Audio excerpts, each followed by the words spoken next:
SLBC tunnel దగ్గర 16వ రోజు సహాయక చర్యలు కొనసాగుతున్నాయి. రెస్క్యూ సిబ్బంది తీవ్రంగా శ్రమిస్తున్నా గల్లంతైన కార్మికుల ఆచూకీ మాత్రం ఇంకా లభ్యం కాలేదు.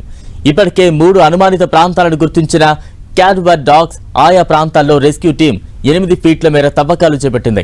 మరోవైపు టన్నల్ దగ్గర రోబోటిక్ అన్వే బృందం సభ్యులు పరిశీలిస్తూ ఉన్నారు. రోబోల వాడకంపై సాధ్యాసాధ్యాలపై అధ్యయనం చేస్తూ ఉన్నారు.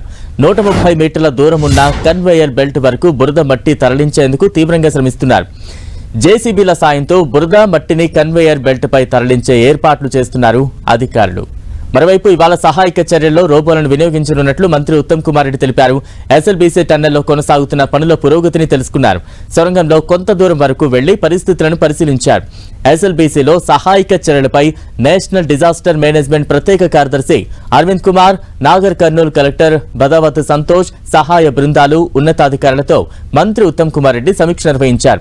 టీబీఎం నమూనా వద్ద బీఆర్ఓ సీనియర్ అధికారి కర్నల్ పరీక్షిత్ మెహ్రా టన్నెల్లో పరిస్థితిని వివరించారు. ఈ సందర్భంగా సహాయక చర్యల్లో భారత సైన్యం పూర్తి స్థాయిలో నిమగ్నమైందన్నారు మంత్రి ఉత్తమ్ కుమార్ రెడ్డి. ఎన్జీఆర్ఐ, కేరళ జాగిలాల బృందం, ర్యాట్ మైనర్స్, రోబోటిక్ రంగాల నిపుణులు లోపల పరిస్థితిని పరిశీలిస్తున్నారని చెప్పారు. కేరళ నుంచి వచ్చిన జాగిలాలు 3 అనుమానిత ప్రాంతాలను గుర్తించాయి. మరో 2 రోజుల్లో ఫలితం వచ్చే అవకాశం ఉందన్నారు.